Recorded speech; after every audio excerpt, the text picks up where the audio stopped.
বিসমিল্লাহির রহমানির রহিম। আসসালামু আলাইকুম। আজকে ভিন্ন রকম একটি পরিবেশে বসে আপনাদের সাথে কথা বলতে যাচ্ছি। আমার এখানে পরিবেশটা ঠিক যতটা সুন্দর, আপনাদের সাথে আজকে যে তথ্যগুলো শেয়ার করতে যাচ্ছি সেটা ঠিক ততটাই অসুন্দর, কুৎসিত, ভয়ঙ্কর একটি বিপদ সংকেত। আমরা এতদিন বিএনপি কিংবা জামাত তাদের দুর্দশার কথা বলেছি, তারা কিছু পারে না, করতে পারে না, এই সেই তাদের উপরে নানান ধরনের দমন পীড়ন, নির্যাতন এগুলো আমরা দেখেছি এবং সেটা নিয়েই আমরা হয়তো কেউ হাসাহাসি করেছি, কেউ ব্যঙ্গ করেছি, কেউ করুণা দেখিয়েছি।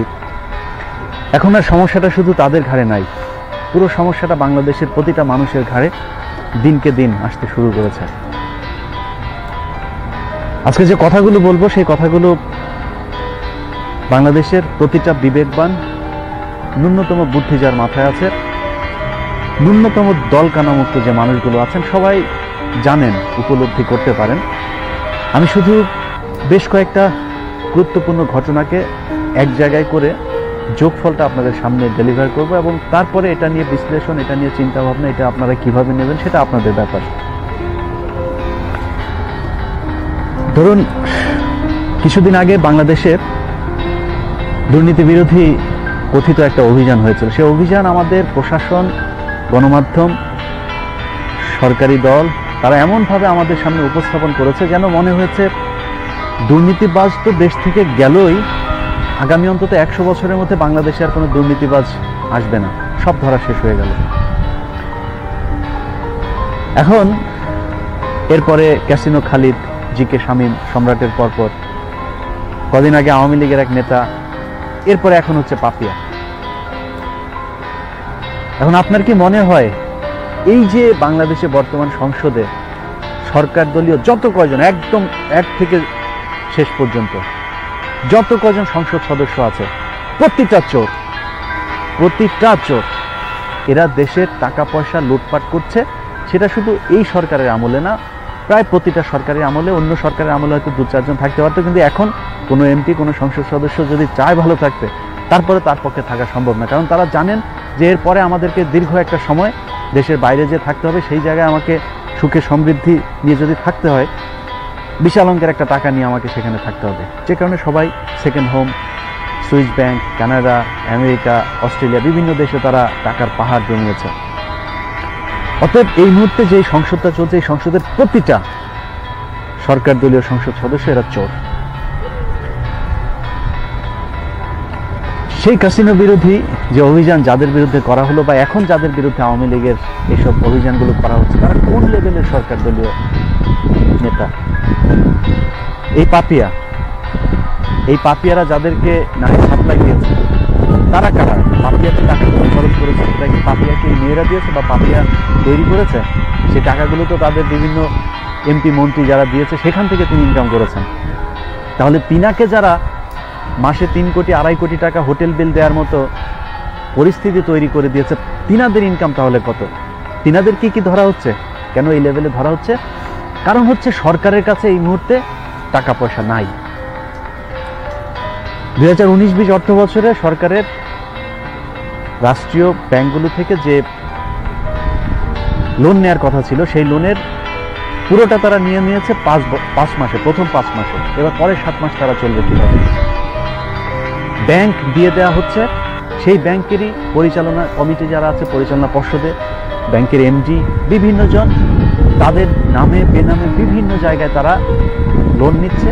লোন নিয়ে তারপরে শত শত হাজার হাজার কোটি টাকা লোন নিয়ে তারপরে সেই ব্যাংকে তারা দেউলিয়া ঘোষণা করছে। টাকাগুলো কাদের? টাকা তো জনগণের। এখন আপনারা যারা এতদিন ধরে বিএনপি এবং জামাতকে নানানভাবে ব্যঙ্গ করেছেন, জামাত শেষ হয়ে গেল, বিএনপি শেষ হয়ে গেল, সেগুলো দেখে হাসাহাসি করেছেন, আজকের বিষয়গুলো তাদের ঘাড়ে পড়েছে। সবচাইতে ভয়ঙ্কর যে কথাটা, শব্দটা আপনাদের জন্য বলতে হবে, মেসেজটা, সেটা হচ্ছে যারা বাংলাদেশে 1 লাখ টাকার উপরে জমা রেখেছেন, কোটি কোটি টাকা অনেক মানুষের জমা থাকে, দেশের বাইরে যারা থাকেন তারা লক্ষ লক্ষ টাকা ব্যাংকে পাঠান, তাদের এখন কি হবে? সরকার আইন করে, পৃথিবীর এমন কোন দেশ আছে? একটা দেশ আছে যেই দেশে আইন করে ব্যাংকের যত টাকাই রাখেন, আপনি ব্যাংক যদি দেউলিয়া হয় আপনাকে 1 লাখ টাকা দেওয়া হবে। এই আইন পৃথিবীর একটা দেশে দেখান কোথায় আছে? শুধু শুধু এই আইনটা করা হলো, একেবারে কোনো কারণ নাই। যে কোনো সময় এই ব্যাংকগুলোকে দেউলিয়াত্ব ঘোষণা করা হবে এবং এই যে ব্যাংক থেকে যে টাকাগুলো নেওয়া হলো, এই টাকাগুলো জনগণ হারাবে। যাদের সেখানে 1 লাখের টাকার উপরে আছে, কারো 1 কোটি, 5 কোটি, অনেক মানুষের 10 লাখ, 15 লাখ, 20 লাখ এসব টাকা আছে, সেই টাকাগুলো তারা পাবে না। 1 লাখ টাকা করে, সেই 1 লাখ টাকা পেতেও আরো কত কাঠখড় পোড়াতে হয় সেটা আল্লাহই জানে। যে কারণেই আজকে আপনাদের সামনে বাংলাদেশের অর্থনৈতিক খাত, আসলে এই যে বলা হচ্ছে যে বাংলাদেশ বিরাট উন্নয়নের একটি কি মডেল টডেল বলা হচ্ছে, সেই জায়গায় আসলে দেশটার অবস্থা কি? বাংলাদেশের অর্থমন্ত্রী হচ্ছে নাম্বার 1 অর্থমন্ত্রী পৃথিবীর মধ্যে। সে বিষয়গুলো আপনাদের সামনে তুলে ধরছি। প্রথমেই একটি পত্রিকার শিরোনাম দিয়ে শুরু করছি। প্রথম খবরটি প্রথম আলোকে দিয়ে শুরু করা যাক। টাকার খোঁজে দিশেহারা সরকার, অর্থাৎ সরকারের রাষ্ট্র পরিচালনার জন্য যে অর্থের প্রয়োজন সেটাতে ঘাটতি দেখা দিয়েছে। এনটিভি 26শে ফেব্রুয়ারি একটি সংবাদ প্রচার করেছে, যেখানে হাইকোর্টের একটি পর্যবেক্ষণ বলছে দেশের ব্যাংক, আর্থিক সব প্রতিষ্ঠান খালি হয়ে যাচ্ছে। সংকটে 10 ব্যাংক, মূলধন ঘাটতি 25,000 কোটি টাকা, অর্থাৎ এই ব্যাংকগুলো যে কোনো সময় দেউলিয়ত্ব ঘোষণা করতে পারে। তারপরে অর্থের সমস্যা নেই, মুজিব বর্ষ পালনে সরকারি বরাদ্দ 100 কোটি টাকা, প্রয়োজনে মন্ত্রণালয়গুলোকে আরও দেওয়ার কথাও বলা আছে। দেশের অর্থনৈতিক অবস্থা ভালো নয়, এটি আপিল বিভাগকে জানিয়েছেন সাবেক ডেপুটি গভর্নর বাংলাদেশ ব্যাংকের খন্দকার ইব্রাহিম খালেদ। অর্থমন্ত্রী বলেছেন সরকারের কাছে ব্যাংকের পাওনা 1,95,000 কোটি টাকা। এছাড়াও তিনি বলেছেন দেশের অর্থনীতি এখন খারাপ অবস্থার মধ্য দিয়ে যাচ্ছে। তারপরে বিশ্বের সেরা অর্থমন্ত্রী আমাদের মোস্তফা কামাল, সেই কথা আবার তিনি সংসদে দাঁড়িয়ে বলেছেন আমি বিশ্বের 1 নম্বর অর্থমন্ত্রী। কিভাবে হলেন 1 নম্বর অর্থমন্ত্রী? কারণ গত 48 বছরের সরকারগুলো যে পরিমাণে ঋণ নিয়েছে ব্যাংক থেকে, সেই একই পরিমাণে ঋণ বর্তমান সরকার শুধুমাত্র গত 1 বছরই নিয়েছেন, সেটা বলেছেন ডক্টর আহসান এইচ মনসুর। কোটি টাকা যদি আপনার ব্যাংকে জমা থাকে, তাহলেও যদি ব্যাংক বন্ধ হয়ে যায় তাহলে পাবেন 1 লাখ টাকা। সেই সংবাদটি পরিবেশন করেছেন আমাদের 71 টেলিভিশনের বিখ্যাত সাংবাদিক রূপমিয়া ভাই। তিনি কেন করলেন? কারণ সারা বছর ধরে তেলবাজি করে যে অর্থ তারা কামিয়েছেন, সেই অর্থ যে ব্যাংকে রেখেছেন বর্তমান সরকার হানা দিয়েছে সেই ব্যাংকের মধ্যেই। চারিদিকে সরকারের যখন লুটপাট চলছে, তখন ব্যাংকের যে কর্মকর্তারা আছেন তারাই বা বসে থাকবেন কেন? ফার্মার্স ব্যাংকের মাহবুবুল হক চিশতি তিনি নিজে একাই পুরো ব্যাংকে খেয়ে দিয়েছেন। তার সাথে আপনারা প্রশান্ত কুমার হালদারের কথা তো শুনেছেনই। 3500 কোটি টাকা নিয়ে এখন তিনি ভারতে গিয়ে পালিয়ে আছেন। তারপরেও বর্তমান সরকারের পছন্দের মানুষগুলোকে এখনো বিভিন্ন ব্যাংকের বড় বড় পদে বসানোর যে অভিযাত্রা সেটি চলছেই। এতক্ষণ আপনাদের সামনে যে তথ্যগুলো আমি তুলে ধরলাম, এগুলো একটাও কিন্তু আমার বানানো না, এবং দেশের স্বীকৃত জাতীয় পত্রিকাগুলো, কোনো বেনামের কোনো এরকম অখ্যাত পত্রিকা না, সবই মোটামুটি প্রসিদ্ধ পত্রিকা। এই যে পত্রিকাগুলো নিউজগুলো করলো, বাংলাদেশে বর্তমান যে সময়, আপনারা সাংবাদিকদেরকে অনেক গালাগাল করে থাকেন, কিন্তু সাংবাদিকদের ঘাড়েও তো একটা করেই মাথা, তাই না? কে কথা বলবে? কথাটা বলবে কে? 32 ধারা, 57 ধারা, 58 ধারা, ধারার অভাব নাই। সাংবাদিকদেরকে থামানোর জন্য যত ধারা প্রয়োজন সব ধারা তারা ক্রিয়েট করেছে, একেবারে 71 থেকে 75 যেরকম ছিল। সেই সময় 4 পত্রিকা ছাড়া কাউকে কথা বলতে দেওয়া হয়নি। এখনো মনে করেন যে মানে সব পত্রিকাকেই সেই 4 পত্রিকার মতো করে ফেলা হয়েছে, কেউই তাদের বাইরে কোনো কথা বলতে পারে না, সরাসরি গোয়েন্দা সংস্থায় গিয়ে তাদের ইন্টারফেয়ার করে। এখন আমি ধরেন বাইরে এসে কথা বলি, আমি দেশের বাইরে থাকি, অনেকেই আছেন বলে মজা পান যে তুই তো বেটা বাইরে গিয়ে পক পক করিস, দেশে আয়, দেশে এসে কথা বল। তো আমরা দেশে ছিলাম, আমাদের যারা দেশে থাকতে চেনেন তারা জানেন আমরা দেশে কিরকম ছিলাম। ধরেন আমি দেশে খুব ভীতু ছিলাম, আমি দেশে কোনো কথাই বলিনি, দেশে সরকারের তেলবাজি করেছি, এই জন্য সরকার আমাকে দেশে থাকতে দেয়নি, আমার চাকরি করতে দেয়নি। এখন আমি বিদেশে এসে কথা বলছি তো অন্তত কথা যেটা বলছি সেটা সত্য কি মিথ্যা সেটা আপনি চিন্তা করুন। আমি ভয়ে বলছি না নির্ভয়ে বলছি, বিদেশে এসে না গুহায় বসে কোথায় বসে কথা বলছি সেটা আপনার জানার দরকার নেই। বিদেশে কিন্তু আমি একা থাকি না, 1.5 কোটি বাঙালি বিদেশে থাকে, অন্তত কয়েক হাজার সাংবাদিক বিদেশে থাকে। বলেন না কথা বলতে, বলে না কেন? কতজন কথা বলতেছে কতজন? গত 2-3 দিন আগে একজন কর্নেল একটা সিক্রেট মেল করেছেন। সেই মেলটার মধ্যে তিনি, আমি তার নাম বলছি না কারণ তিনি বর্তমানে চাকরি করছেন, লম্বা 2 পৃষ্ঠার এক মেল। সেখানে তিনি কিছু কথা বলেছেন। এটা হচ্ছে, আমি আমার কথা উল্লেখ করে বলেছেন যে আপনি যে কথাগুলো বলছেন কথাগুলো ঠিক, আসলে দেশের অবস্থা খুবই ভয়ানক খারাপ, আমরা স্বাধীনভাবে কাজ করতে পারছি না, হিন্দুদেরকে বিশেষ বিশেষ জায়গাগুলোতে এমনভাবে বসানো হয়েছে, এবং তিনি একেবারে স্পেসিফিক একটা সংখ্যা বলেছেন, সেটা হচ্ছে 80% উচ্চপদস্থ পদগুলো এখন হিন্দুদেরকে দেওয়া হয়েছে, যেটা ভারতের গোলামি, ভারতের তাবেদারি তারা বাংলাদেশে বসে করছেন।